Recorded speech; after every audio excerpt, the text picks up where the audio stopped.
Chairman Bernanke, thank you for all your service during very hard times. I still want to ask about some other risks to the economy. You know, the biggest banks in the country have reported huge profits over the last couple of years. But just this week, they reported some staggering numbers. Wells Fargo's profits jumped 19% from last year. JP Morgan Chase profits jumped 31%, and Citigroup's profits jumped 42%.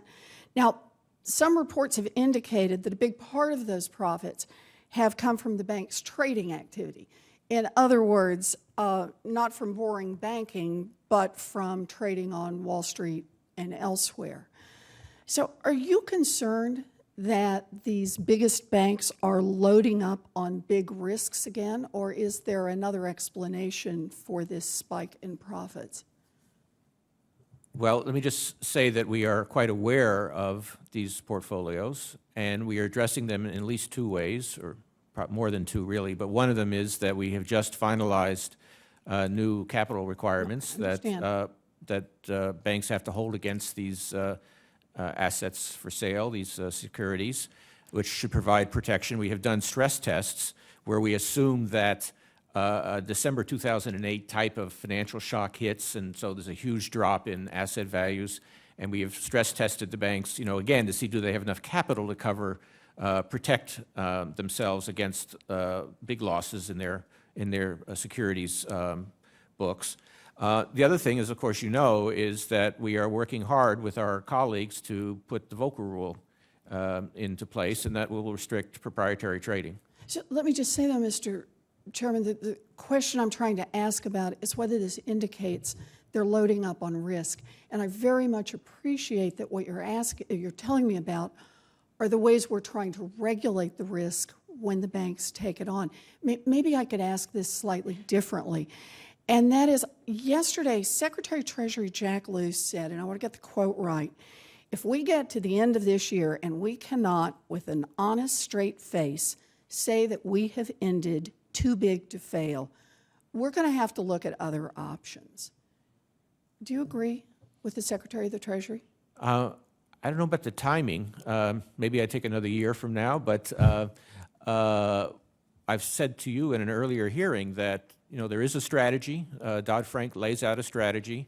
Basel III provides additional support through capital, et cetera.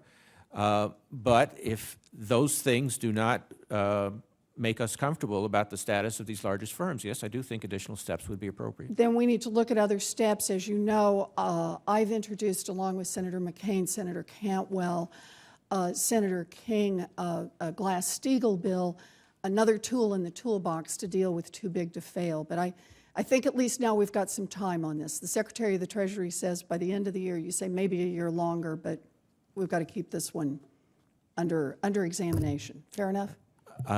Yes, I think we obviously want to look at all tools. I think that there's probably more scope for capital. Yeah. If we're not comfortable with the status of these firms. Good, and fair enough on that.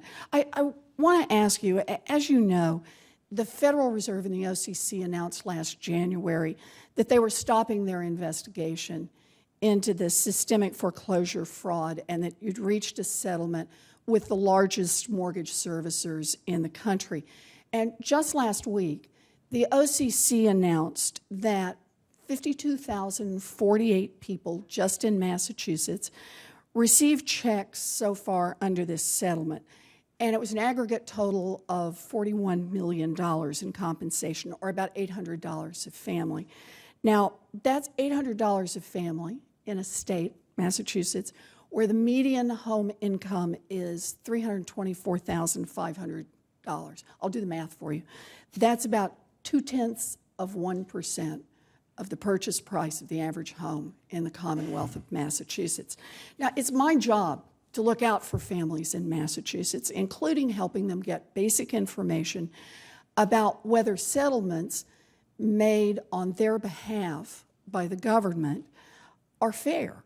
And to do that, 6 months ago, I started asking for basic documents about the investigation and to see what the foreclosure fraud investigation had uncovered.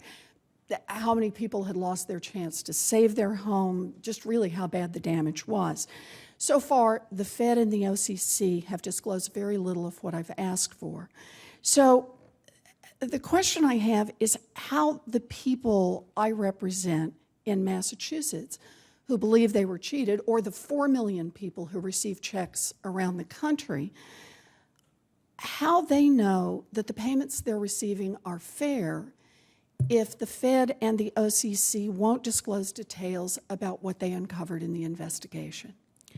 Well, as you know, we stopped the investigation well before all 4.2 million borrowers were analyzed, so we don't have that information for everybody, but we do have it for some folks, and we are looking to see if we can find a way to get that information to the individuals who did for whose files were evaluated by the independent consultants. Good. Yeah. So we're talking about getting that information to them and releasing more information about what you did find in the aggregate? Yes, we hope to have a report on this whole thing within the next couple of months. Good. That will lay out basically all the information we have. Some of the things that you've requested, frankly, we just didn't collect or, whatever, but we will try to provide as much transparency as we can. I would be very grateful for that, Mr. Chairman.